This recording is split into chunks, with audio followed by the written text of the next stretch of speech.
Hola a todos, yo soy Mercedes de la Fuente y os voy a dar la clase de algoritmo diagnóstico de demencia.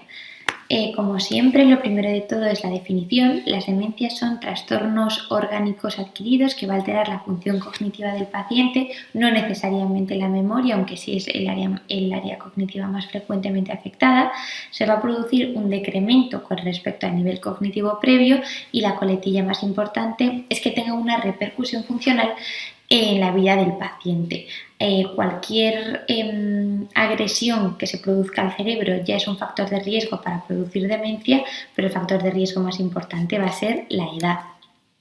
En el MIR nos pregunta mucho distinguir una demencia con el síndrome confusional agudo, que nada tiene que ver con una demencia, ya que es un cuadro transitorio. Una demencia es persistente, tienen fluctuación del nivel de conciencia. Las demencias no tienen fluctuación del nivel de conciencia, está preservado, y el síndrome confusional agudo tiene una alteración del sueño y la vigilia. También hay que distinguirlo de la pseudodemencia depresiva, que es un cuadro cuya patología lo que subyace es un trastorno afectivo. En este caso, los pacientes se quejan mucho de las pérdidas de memoria. Sin embargo, los pacientes con una demencia real no se dan cuenta, son los familiares los que nos van contando que están perdiendo memoria o que están perdiendo funciones cognitivas, y es bastante característico que el empeoramiento de la pseudodemencia depresiva sea matutino, al contrario que las demencias propiamente dichas, cuyo empeoramiento es nocturno. Hay varios tipos de clasificaciones dentro de las demencias. Podemos encontrarnos las demencias primarias, que van a ser más frecuentes, y las demencias secundarias. Dentro de las primarias nos encontramos las enfermedades neurodegenerativas, cuyo síntoma centinela es la propia demencia en sí, como por ejemplo la enfermedad de Alzheimer, que es la más frecuente a nivel global, la frontotemporal y la de cuerpos de Levy. Y dentro de las primarias también tenemos neurodegenerativas, cuyo síntoma centinela no es la demencia, pero sí está englobado dentro del cuadro clínico, como por ejemplo en el Parkinson, en la parálisis supranuclear progresiva o en la enfermedad de Huntington, entre otras. Dentro de las secundarias, con muchísima diferencia, la más frecuente es la vascular. Y también tenemos cualquier patología endocrino-metabólica, hipoglucemia, hipocalcemia, el tiroides es muy importante, cualquier enfermedad carencial, las tóxicas. El alcohol produce muchísimos tipos de demencia, las carcinomatosas, las paraneoplásicas, las desmineralizantes. Pero en la clasificación que nos vamos a centrar son en las demencias, en la diferenciación de demencias corticales y subcorticales. Las demencias corticales son aquellas que afectan a las neuronas del córtex y por lo tanto van a producir un cuadro de afasia, agnosia, apraxia en función del lóbulo al que estén afectando. El Alzheimer, la demencia frontotemporal y la enfermedad de Creutzfeldt-Jakob por priones son las tres demencias princeps corticales. Dentro de las demencias subcorticales vamos a tener también tres, y se caracteriza por la lentitud en el procesamiento mental, es decir, la pratipsiquia, y las alteraciones de la marcha, que en el MIR muchas veces también se llaman parkinsonismo. Alteración de la marcha, hay veces que lo pone como parkinsonismo. Son tres también: demencia vascular, demencia por cuerpos de Levy y la hidrocefalia normotensiva. ¿Qué tenemos que hacer cuando nos encontramos ante una posible demencia? Lo primero, descartar que no sea un síndrome confusional agudo, ni una pseudodemencia depresiva, ni un deterioro cognitivo leve, es decir, el deterioro cognitivo senil, el fisiológico del anciano. Lo más importante de esto, aparte de que el deterioro cognitivo leve, el cuadro es mucho menos llamativo, tampoco suele interferir en las actividades básicas de la vida diaria del paciente. Cuando tenemos la demencia tenemos que hacer un diagnóstico sindrómico, especial atención en la historia clínica y en estos casos lo que nos cuentan los familiares o los convivientes del paciente, la exploración física, en concreto por supuesto la exploración neurológica, y lo que más nos va a ayudar son los test cognitivos breves. El más frecuente es el Mini-Mental. En el caso de que esté alterado ya tendremos que pasar a otro tipo de test, y os pongo aquí, que es muy importante y muy utilizada, la escala de Hachinsky, que nos va a ayudar a distinguir una demencia vascular, a diagnosticar una demencia vascular de otras. Después lo que tenemos que hacer una vez que tenemos el diagnóstico sindrómico es el diagnóstico etiológico con la batería de las pruebas de laboratorio. En concreto, nunca nos podemos olvidar de pedir el tiroides, ya sea hipo e hipertiroidismo, Nunca nos podemos olvidar tampoco de la sífilis ni de la cobalamina, la vitamina B12. Dentro de la neuroimagen cada vez se utiliza más, ya sea el TAC y la resonancia. Ya sabéis que la resonancia para los episodios vasculares hiperagudos es mejor que el TAC. Las funciones lumbares, el electroencefalograma y el PET-SPECT, que también nos puede ayudar a distinguir y hacer un algoritmo diagnóstico de demencia.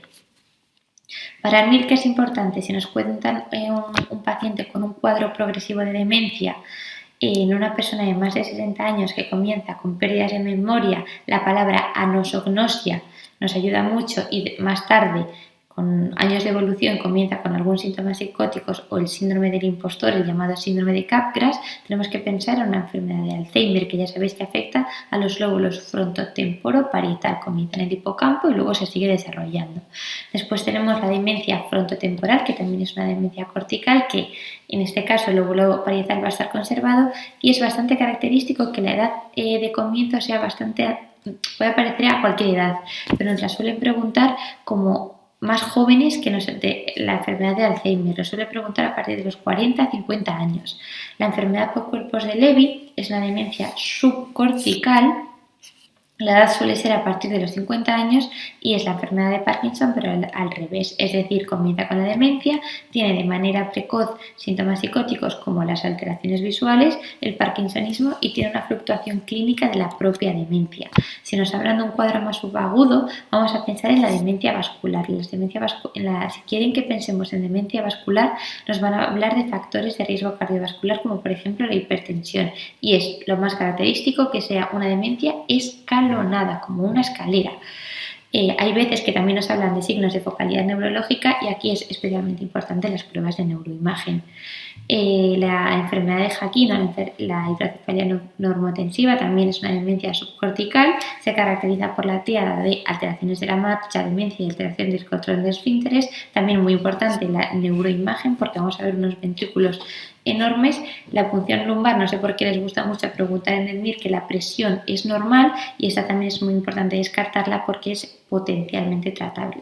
Y la enfermedad de Creutzfeldt-Jakob le gusta preguntarla como una enfermedad rápidamente progresiva. Se produce una demencia en personas jóvenes, normalmente de unos 55 años, y entre otros síntomas neurológicos que suelen tener asociados, el que más nos preguntan son las mioclonías. El líquido cefalorraquídeo ya sabéis que puede dar positivo para la proteína 1433, aunque no es específico.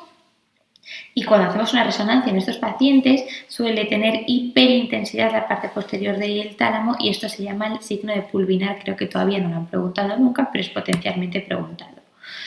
Cosas que están de moda últimamente también en las demencias es cuáles de ellas afectan al trastorno del sueño REM, que son la enfermedad de Parkinson y la enfermedad de Levy. Y muy importante que las personas con diabetes, en concreto las personas con diabetes mal controladas, tienen muchísimo más riesgo de tener enfermedad de Alzheimer. Esta pregunta es me gusta mucho porque es un cuadro clínico muy típico de cómo debuta una enfermedad de Alzheimer. Mujer de 78 años, es mayor, ya más de 60, que comienza con amnesia episódica, es decir, déficit de memoria, apraxia del vestido, esta es cortical y desorientación temporal. El paciente muestra anosognosia. La anosognosia siempre o casi siempre que nos quieren hablar de una enfermedad de Alzheimer nos van a hablar de anosognosia. El paciente no es consciente de su enfermedad. Este cuadro típico también es muy característico, tríada de demencia, es decir, deterioro cognitivo, alteración visual, es decir, síntomas psicóticos y parkinsonismo, es decir, alteraciones de la marcha, que tenemos que pensar demencia por cuerpos de Levy y además comienza con una demencia. En vez de el parkinsonismo, que ya sabéis que la enfermedad de Parkinson en sí, la demencia también es frecuente, pero mucho más adelante con años de evolución. Y por último, un enfermo con hipertensión, factor de riesgo cardiovascular y un cuadro fluctuante y empeoramientos bruscos con signos neurológicos focales, esto lo que nos habla es una demencia vascular o demencia multiinfarto. Cuando nos habla de bruscos empeoramientos, lo que nos quiere decir es un cuadro escalonado, que como hemos dicho es lo más frecuente, lo más típico que nos pregunten o que debuten las demencias multiinfarto, las demencias vasculares. Espero que os haya servido y muchas gracias.